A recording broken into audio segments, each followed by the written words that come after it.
2, 1. Good evening or good morning, depending on when you're watching this. Welcome back to Oh, Hoops HD 2017 no. 2018 wrap-up special. It's No. over. There's no games. Uh, Not and one. we have a national champion. Congratulations to the Villanova Wildcats.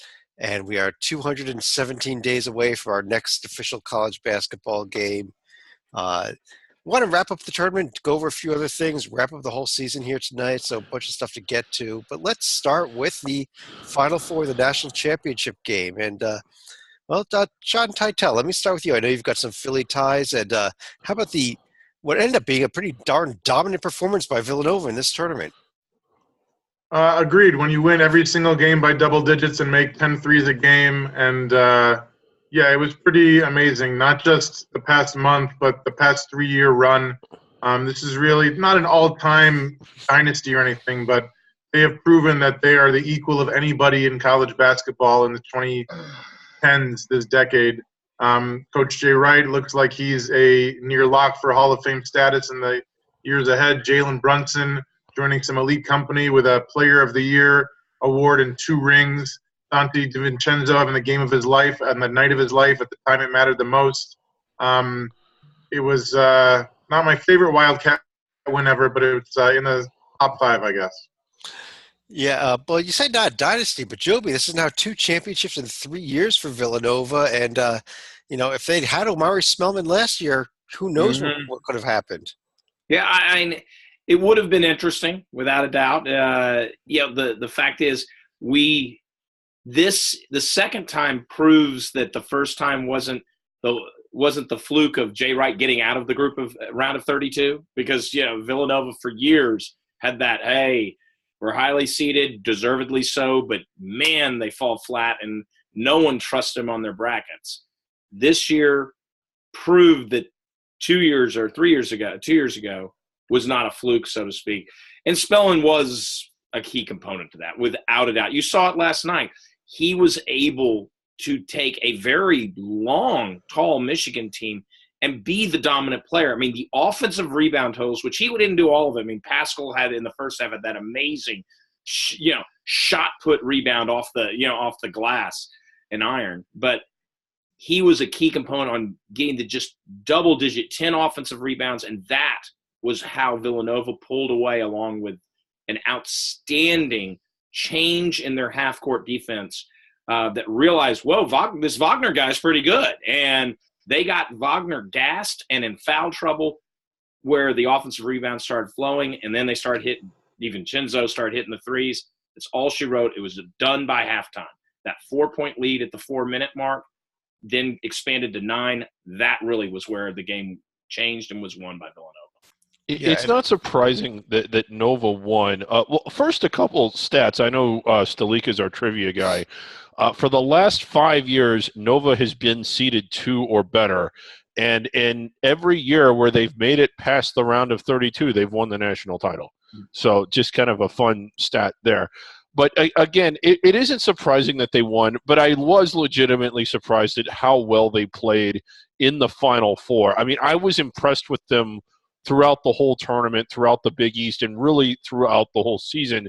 But the Final Four, where they were clearly – I mean, that Kansas team was really good, and they blitzed them and did the same to a Michigan team that plays pretty damn good defense. A real good defense, actually. I mean, the way they just lit them up. I thought maybe of all the – I mean, I think you have to almost go back to 2009 or 2012. Kentucky was pretty good. But even more so 2009, when North Carolina just rolled over the whole tournament field. To see a single performance by a team in the Final Four that was as impressive as that. I mean, they won by 17 points, and that was the closer of the 2 games.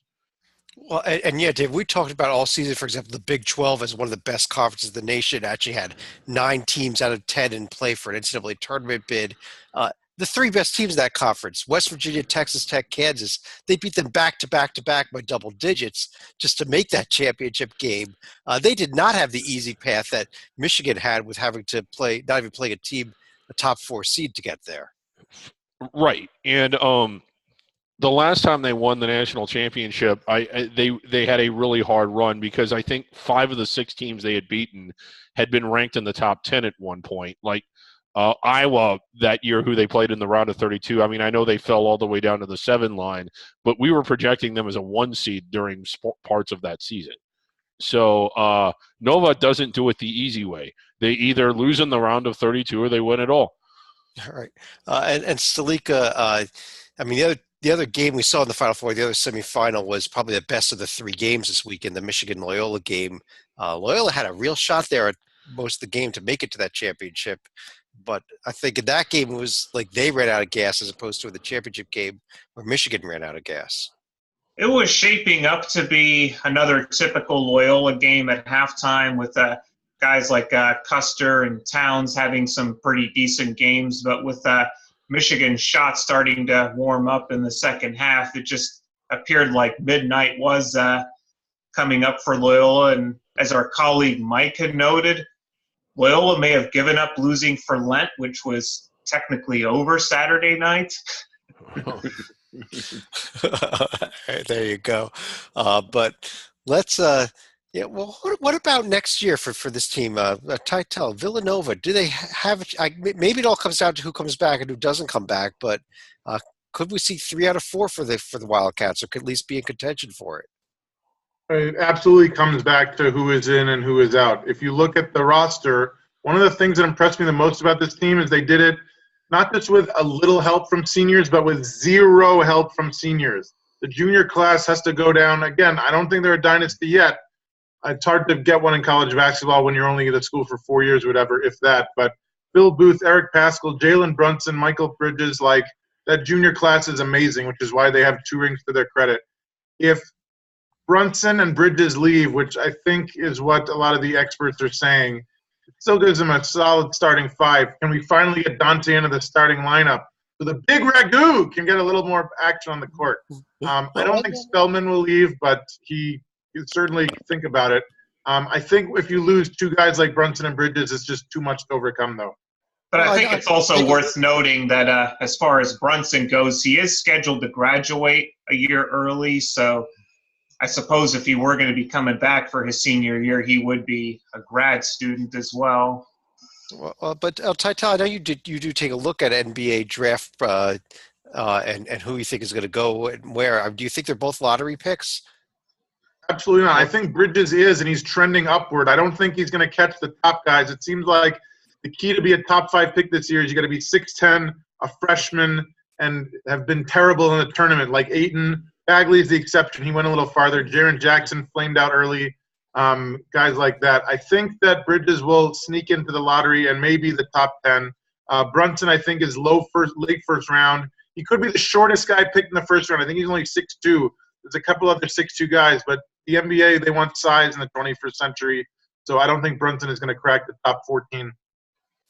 Well, Joby, you're our ACC guy. I don't know how much you've already started to look at next season, but I'm again already hearing Duke could be the best team in the nation. Yeah. With because they've got the top 3 recruits coming in. Right. It's the same old. Now they don't have that real stable senior force that Grayson Allen provided. As I kid a little bit, it's going to be back. They're going to be back. They plug and play. But you know what? We're finding out, and I don't know if this year is the exception or the rule, but I'm going to start to be the rule that you better be able to gel. Go into that zone defense because of Bagley's weakness defensively. Hello, NBA scouts, start paying attention to that. Because of that, K actually had a damn good coaching year. He did a great job putting this team together.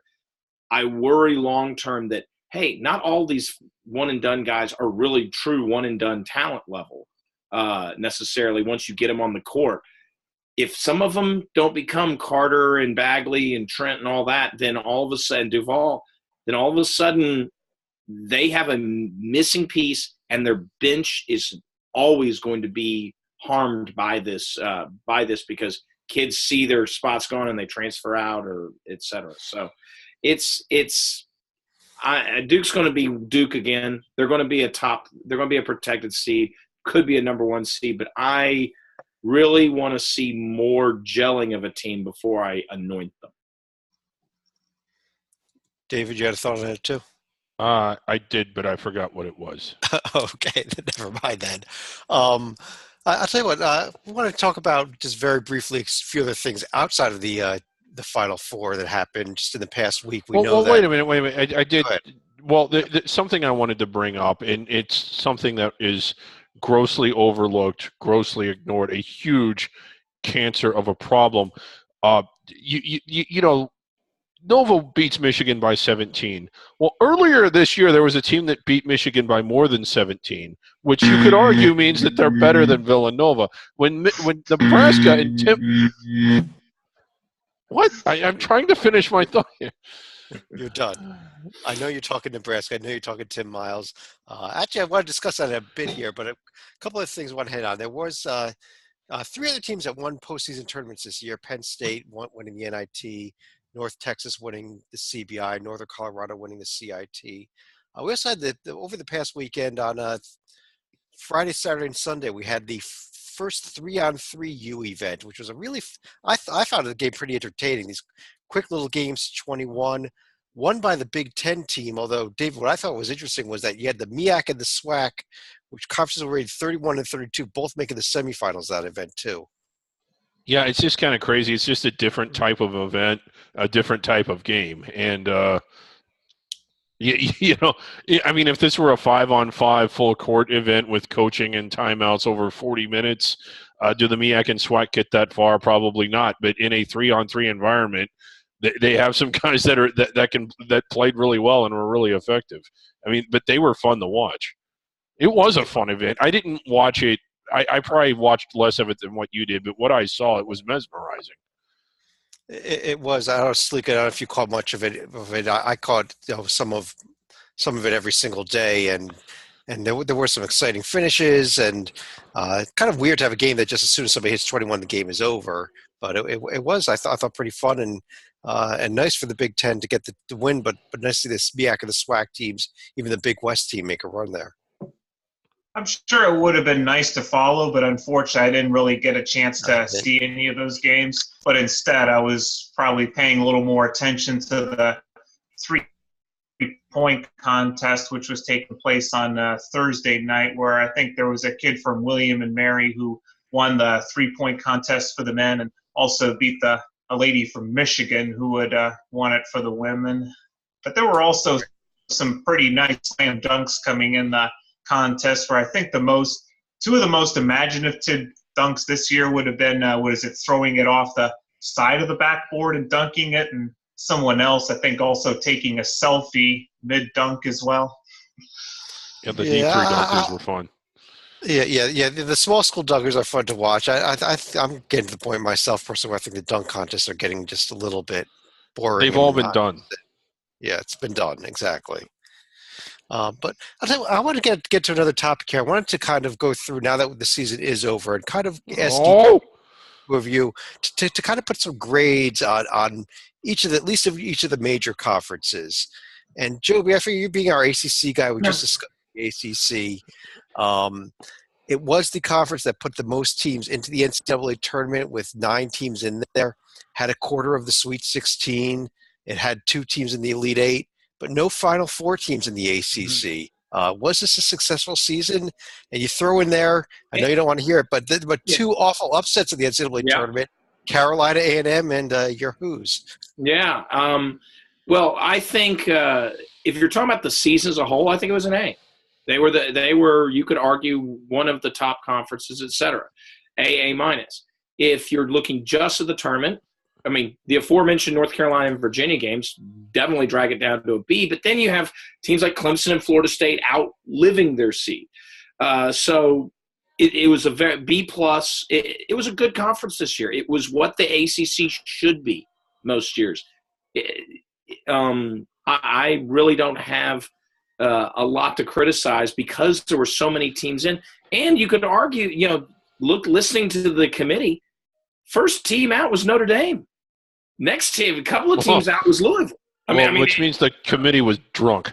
I think honestly. the committee. I don't necessarily. But the point is, you had a lot of teams in consideration. Thank you, Pitt, for giving everybody a win or two. But it's still. If we played everybody, John, it would be 2, but it was only 1 for some teams. But the fact of the matter is, it was a good year, and without a doubt, no complaints. And the ACC, normally in a year like this, is going to have a Final Four team or 2. Nothing to complain about. Well, Tytel, you agree with that? Because it's almost like every year you're going to put at least one ACC team in the Final Four. We didn't have one this year. So do they merit an A, B+, B? I don't think you can give them an A if your measure of success is winning a title and or making the Final Four. The fact that Florida State and Syracuse went so far beyond what anybody expected, and like Joby said, it's not just the cream of the crop where Big East has Villanova and Xavier as a pair of number 1 seeds, but when you have the whole middle of the conference, everybody won 20 games, it seemed like, except Pitt. And BC 19-16 right on the doorstep when I thought that they were going to be horrible for the next decade to come. Regular season, I think solid B, and postseason, I would say I don't think I can give them an A. I'd give maybe B+ because of the unexpected value of the lesser teams, even though Virginia totally ruined any chances for an A. Well, but you got to look at what Carolina, the way they lost to A&M, I think has got to be another big negative there too. But Stalika, how about I'm giving them an F for the 20-game season. F. They're not there yet, David. Actually, it's a preemptive F. On that. I really, the 20-game season's awful. Yeah. And I agree. For the same reasons David will say. Yeah, I agree. Stalika, you're our Big East guy. Obviously, Villanova cut down the nets. You had 6 teams in the field. How do you rank this season for the Big East as a whole?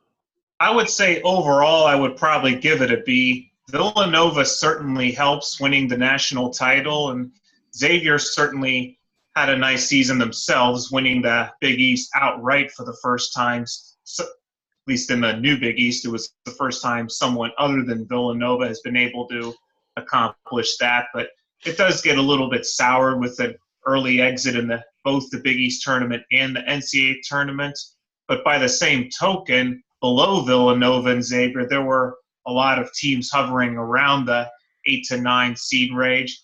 For Providence, it probably was a plus given that Emmett Holt never played a game this year because of injury, and Butler did a decent job reloading after I'm trying to think some of the guys like Kravitz and Weidman's is leaving this year along with Keelan Martin. So it seems like they're going to be following the same script in second year for LaVall Jordan. But Seton Hall is going to be another team that is going to see a bunch of seniors move on. But at least they did finally get one NCAA tournament victory and came close to getting a second against Kansas. But I think the other odd thing we have to look at in the Big East, how is DePaul under NCAA investigation? Didn't we already have this discussion when we were talking about South Florida a couple years ago? Is athletic fraud now an NCAA violation? Well, in the end, David, he just gave the Big East a B. I saw a conference that had 2 1 seeds and the national champion. You agree with that? Just a B for the Big East? I was going to say B too. The top of the conference was pretty good, but you start to peel it back a little bit. Well, yeah, Xavier didn't beat anybody that went beyond the round of 32. They didn't beat anybody other than Cincinnati that finished in the rankings. And I'm not saying they didn't deserve the number 1, because when you get down to it, well, who else were you going to really give it to? But it was sort of an atypical 1 seed when you consider no wins away from home against protected seeds and barely any wins of any kind against teams that are in the top half of the bracket. It was a good year, but one of the things about the Big East is that outside of Villanova, why can't they get teams out of that first weekend? It just seems like it just doesn't seem like they're not bad in the tournament, but when compared to teams that send 2 and 3 teams to the Elite Eight, like what we've seen, the Big East isn't quite there yet. Well, Titel, how about the Big Ten? An interesting season here in that they only put 4 teams in. They had a team that won 13 Well, games one in team conference. should have been in. It was a dark web conspiracy. I'm just tossing them, David, here. 13 teams in conference play, and they couldn't even get an at-large bid. But they also put a team in the national championship game. They threw in an NIT title, even a 3-on-3 title there. How do you grade the Big Ten this year? Very difficultly, because it's such a weird thing that if you only have 4 teams in the tournament compared to the ACC, which had more than twice as many, it's hard to say that you're better. But like you said, when you get a team in the title game, ACC did not. When you win a lesser tourney like the NIT and the 3x3, and the ACC did not. I'll go B- just because they didn't have more talented teams, but the fact that the ones who got there, or at least the one in Michigan who went so far, gets a lot of credit. So, yeah, I'll go B-. B- for the Big Ten. And Joby, what about the Big 12 this year? 7 teams in, could have had 9, which we already mentioned, and did finally have a little bit of success in the NCAA tournament. That's the key. The Big 12, when you take into account the tournament over the last few years, has been C or D even. Yeah. The fact is, this year they didn't fully back up what they did in the regular season, but they certainly didn't overly disappoint like they've had in the past. And as John Titel has pointed out, it's all of them played Villanova. So, I mean, who knows if Texas Tech's in, the South region, if they're sitting in the Final Four. So you got West Virginia. Or West Virginia. And so, And so you've got to think about that, that sort of, element to it. So I think the Big 12, I would like to see more success in the tournament, a solid B, maybe even a B+, given the fact that you had 9 teams, and even the 10th team was a good one in Iowa State. 9 teams with legitimate arguments for an NCAA bid, and 7 getting it. David, the SEC, not much success in the tournament, though it did put 8 teams in, which is way more than we've seen out of them in the recent years. Yeah, they really did raise the level and the profile of that conference. It wasn't just a couple of really good front runners and a bunch of also-rans. And you watched the conference all year. It was pretty exciting. Alabama coming on really strong at the end.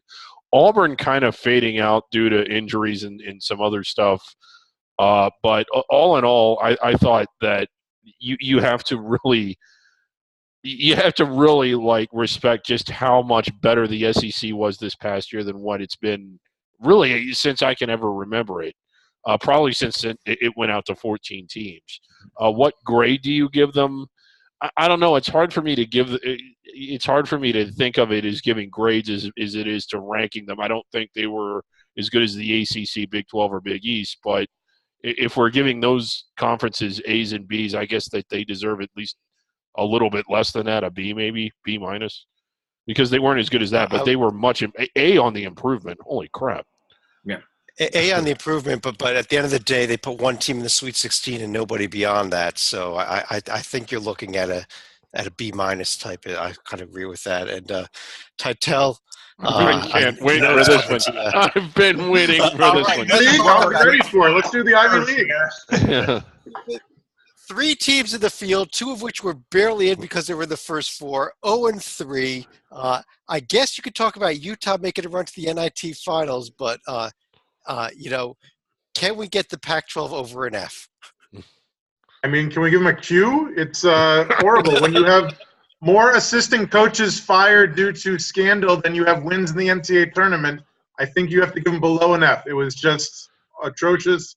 All the Pac-12 tourney losses were embarrassing because they seemed to beat teams who were not as good as them. Obviously, when you have a play-in game like UCLA and ASU and 11-11, it can go either way. But the Arizona loss was pretty much inexcusable. I don't know if all the top players who are underclassmen are going to leave. I really think Arizona is not going to have a winning record next year, which is something I've never said in my life. I would go with a Q. A Q for the Pac-12. I think my nieces and nephews would go T for troll. Yeah. Well, Sleek, let me stick with you. The American Conference did put 3 teams in the field, 2 of which with protected seeds, yet could not get out of the first weekend. Uh, how do you grade the American this year? Honestly, if we're going top to bottom, I am going to go ahead and say B minus here. It's not like 2 or 3 years ago where there were like 4 or 5 decent teams and then a cliff where everyone below that is going to be like RPI 250 and worse. This year, the only real poisonous teams were, it seemed, East Carolina, South Florida. South Florida. Yeah, Tulane is also trying to get out of that chasm, but weren't able to completely pull that off. Houston was much improved, and if not for a buzzer-beating 3, could have made a run to the Sweet 16, possibly deeper with guys like Rob Gray on their roster. But Cincinnati, on the other hand, it just seems to be another one of those years where they actually had a decent run, but you just knew something was going to happen with round 2 themselves, because Mick Cronin has only made it past that checkpoint once in his career, no matter how many times he gets snippy with opposing media. But when teams like UConn are down, that's also going to hurt the perception of the American as well. Yeah, I think you're right out there. B minus, maybe C plus on the American. A couple other conferences, real quick here. Joby, Mountain West, a bit of a bounce back year, finally putting multiple teams in and getting to the Sweet 16. If we're looking just at the tournament, this is obviously a bounce back year. The only reason they had 2 teams in is because, Nevada lost, in the tournament. So Nevada was real. They proved it. They proved they were real, and give them credit, in that regard. So I think the Mountain West is what they are. This was a good year for them, but let's be honest. If like you said, it depends. Are you grading on expectations? Expectations, solid B. But if you're not grading on expectations, saying, hey, are they as good as, I'll say the American. I would rate the American higher, for instance. It is higher. Yeah, Houston was a big, big surprise and has lifted all boats to a degree. And once UConn and Memphis, if Memphis ever recovers, but UConn and Memphis are real teams. I don't see the Mountain West getting their ceiling is a lot lower than where, for instance, the American ceiling is.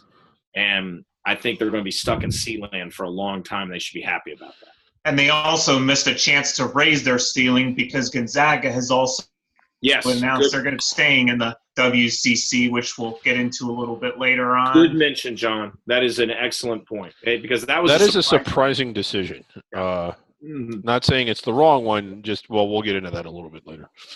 Well, basically, my understanding is that Gonzaga came up with basically a list of demands for the West Coast Conference, which include a shorter conference season so they could schedule more games against better opponents, and the West Coast Conference gave them everything they wanted, so they stayed. But let's stick there.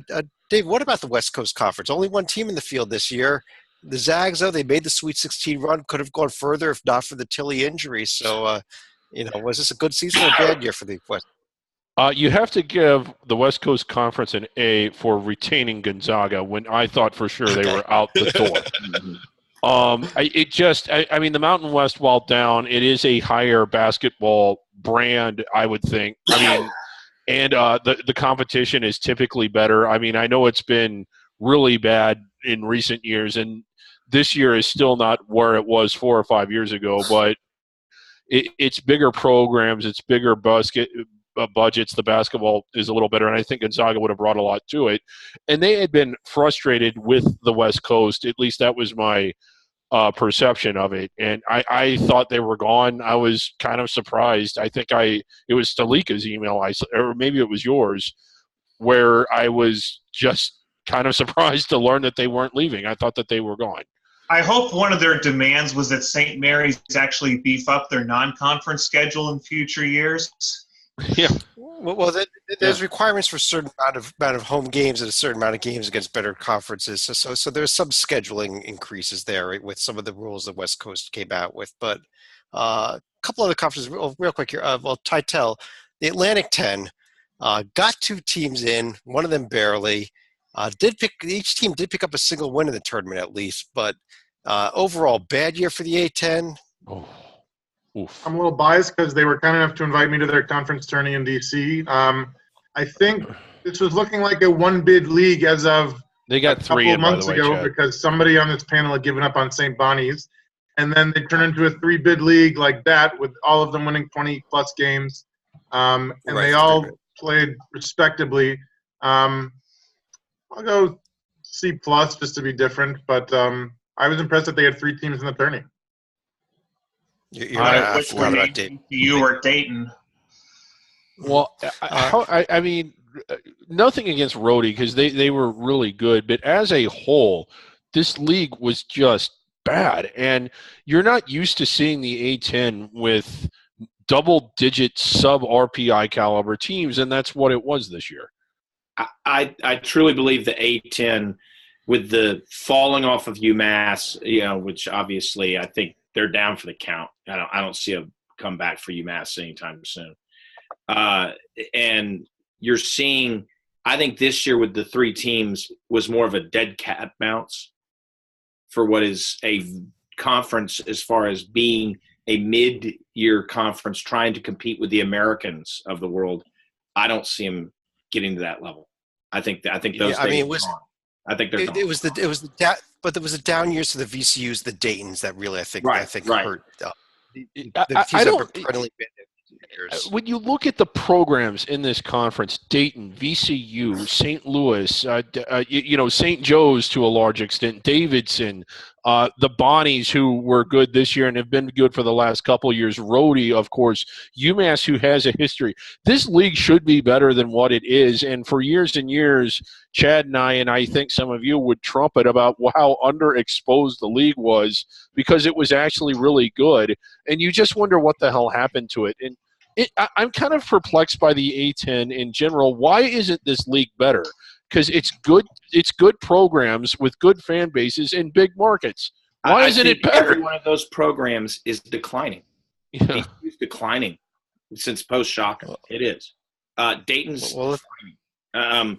I don't know. And the problem is it feeds on itself. It's got an awful media deal that feeds on itself. Kids can't be on TV, and it's a cycle. They're in a bad cycle where some conferences can break out of that. And, the Big East being the obvious one, they go off and they have they really did a smart thing on their media deal to be the preeminent, conference on their network. And it's showing kids can find them, et cetera. And I think the chasm, to use John Stalika's word, will just get further between the American. I do think the American's going to continue to improve, assuming UConn rebounds, and the Big East versus the A10. I think the A10, unfortunately, is going to be relegated further and further behind. That'll hurt St. Louis. That'll hurt Dayton. That'll hurt VCU.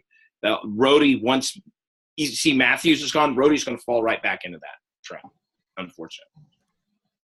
I want to hit one other conference. We're not going to go through all the under the radar conferences, but one other I think worth a mention here for a grade is Conference USA. Only Marshall made the tournament, but they picked up a win. But you're looking at a conference that had a team with Middle Tennessee that was in the national rankings late in the season. Western Kentucky had some huge wins during the regular season, made a run to the NIT semifinals postseason. You had 25 wins out of Old Dominion. You had improved seasons from the likes of Texas San Antonio, UAB. North Texas won the CBI.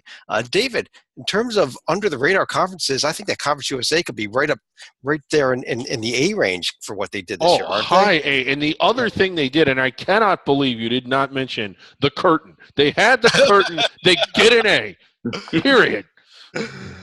They get I thought it was a great year for Conference USA, and I guess we should mention the Missouri Valley Conference as well. Tytel, do you give a conference an A just based on what one team did in the postseason?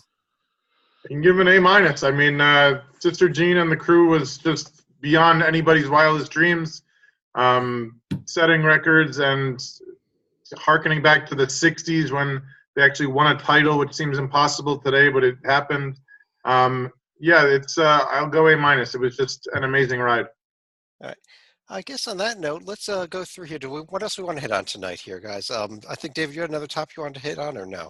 Yeah, I'll throw this one out there. The Loyola run, and this was, I'm kind of curious to get a lot of people's opinions on this. The committee every year, well, they're going to take a bath no matter what they do. In the years that you have a lot of under the radar teams in there and inside the bubble, they say that well, these teams wouldn't do it if they played in a good conference.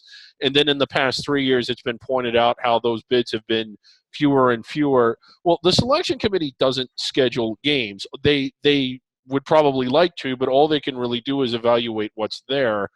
And one of the things, so my gripe isn't with the committee. I'm not going to accuse them of needing to do anything any differently from what they do.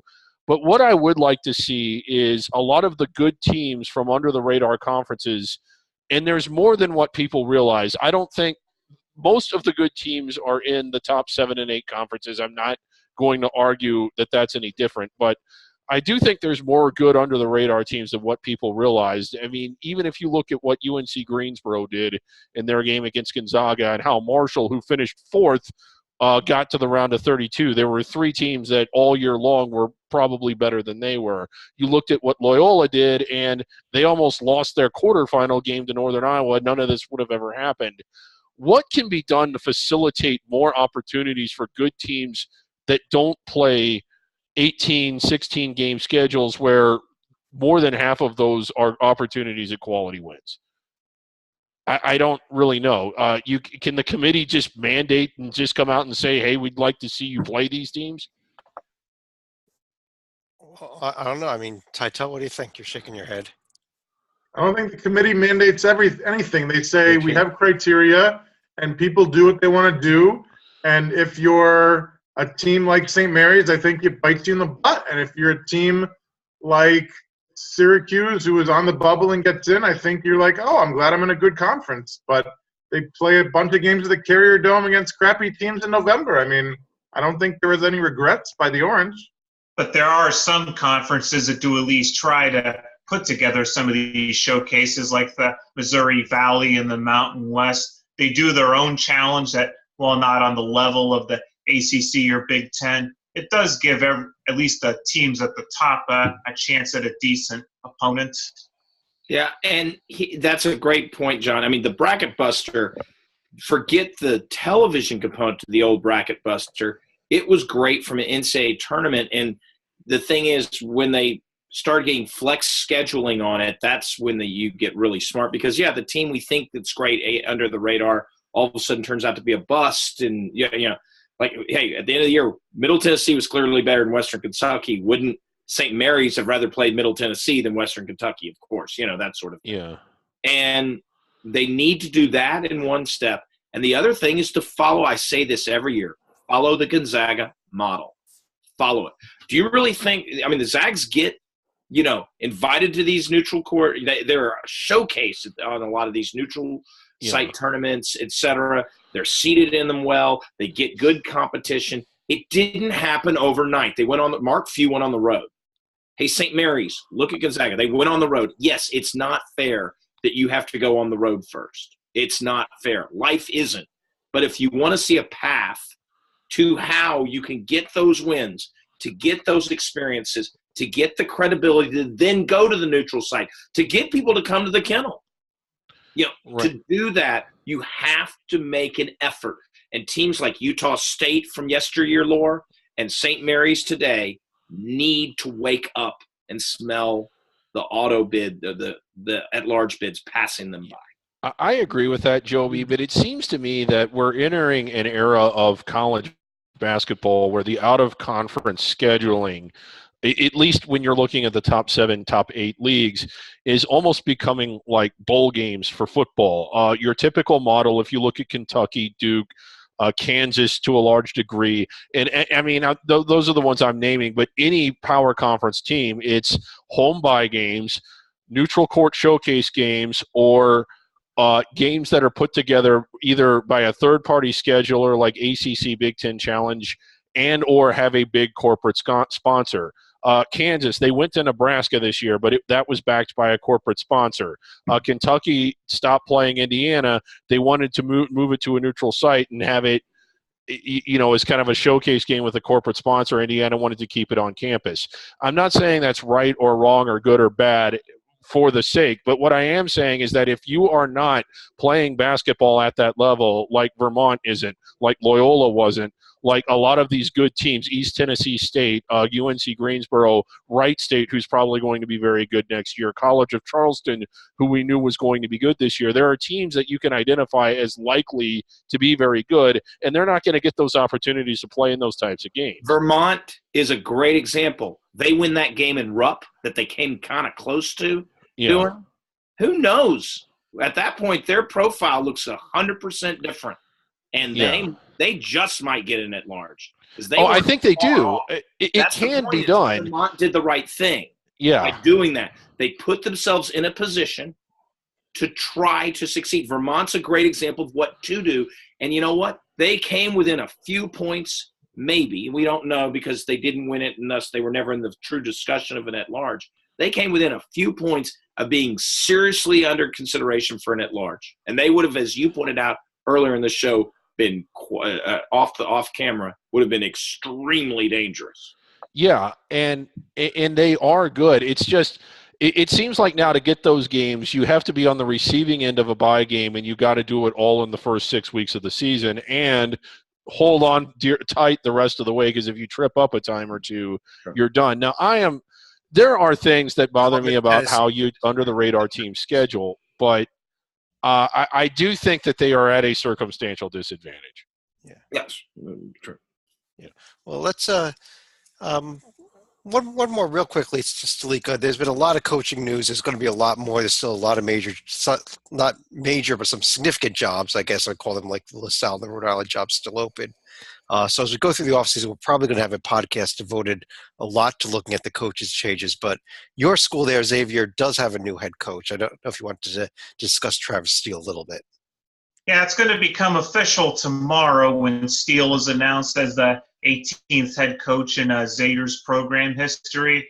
He's gotten the blessing of the current players as well as former players. So, number one, that does keep some stability in the program. And number two, we should probably find out in the next couple days as far as what assistants he'll hire. But my understanding is I think Mario Mercurio, who is their director of basketball operations, and Matt Jennings, their strength and conditioning coach, are going to be retained on the staff, which is actually going to be a pretty big plus considering Matt took 2 assistants with him to Louisville now. But I think Rhode Island is another program that still has to fill their opening after Dan Hurley went across state lines to take the Connecticut position.